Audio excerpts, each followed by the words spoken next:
Hello and thank you for joining us. My name is Ben Sheen. I'm a managing editor here at Stratfor.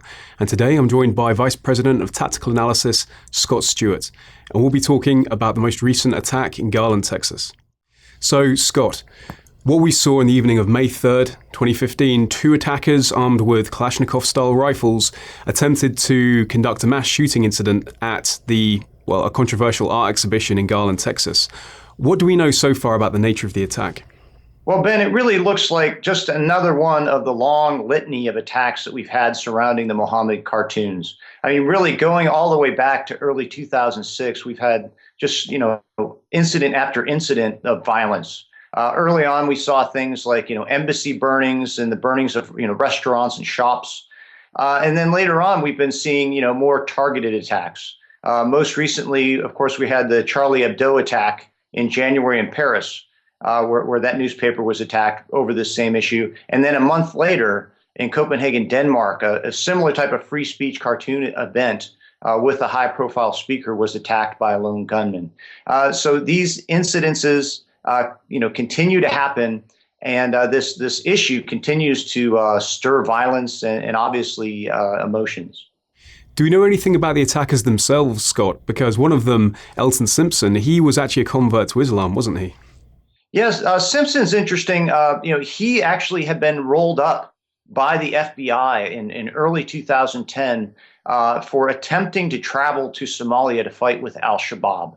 And then he was actually sentenced with just one count of lying to FBI agents in early 2011. But he's definitely a known quantity, but it doesn't look like he was a trained individual. And, one of the things that we've been talking about here at Stratfor for a long time now is that with this grassroots jihadist threat, there's really a continuum of actors. And kind of at the low end of the spectrum, you have these untrained guys who are really more aspirational than capable. And then, of course, at the high end, we have these professional trained terrorists. Now, just because these guys were untrained doesn't mean they're not dangerous. We've seen several instances where untrained guys have gone into soft targets and been able to, basically cause quite a bit of carnage. What happened here, though, because of the incidents earlier this year at Charlie Hebdo and the one in Copenhagen, they had some security at this venue. And when these untrained guys rolled up and got ready to shoot, they ran into security that took them out pretty quickly. And clearly, because of the nature of the event and the controversy surrounding depictions of the Prophet Muhammad, there was an increased security presence on the ground in Garland, wasn't there?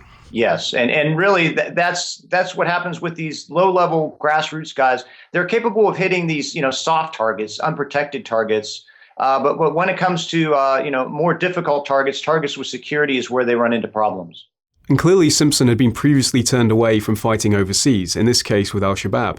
Do you think we're going to see more frustrated grassroots jihadists who cannot actually go and fight in wars like Syria or Iraq with the Islamic State? Do you think we're going to see them actually turn their attention to softer targets domestically when they can't actually get overseas to fight with other organizations? Well, certainly that's what they're being told, by these groups for really 5 or 6 years now. Al-Qaeda in the Arabian Peninsula has told these guys, don't come here, stay home and do the attacks at home. And then, of course, more recently, we've had the Islamic State. Now, they're still saying, come with us and fight, here in the caliphate. But if you can't make it to the caliphate, strike at home and, strike as hard as you can. This is really the third, this type of incident that we've seen recently in North America. And clearly in the case of Garland, it was thanks to the quick reaction from security forces on the ground that meant that there weren't actually any fatalities. Absolutely. And if it hadn't been for that security, we could have had another Charlie Hebdo case right in the United States. Scott, thank you so much for taking the time to talk through this today. And for more on this topic and many others, please continue to read stratfor.com.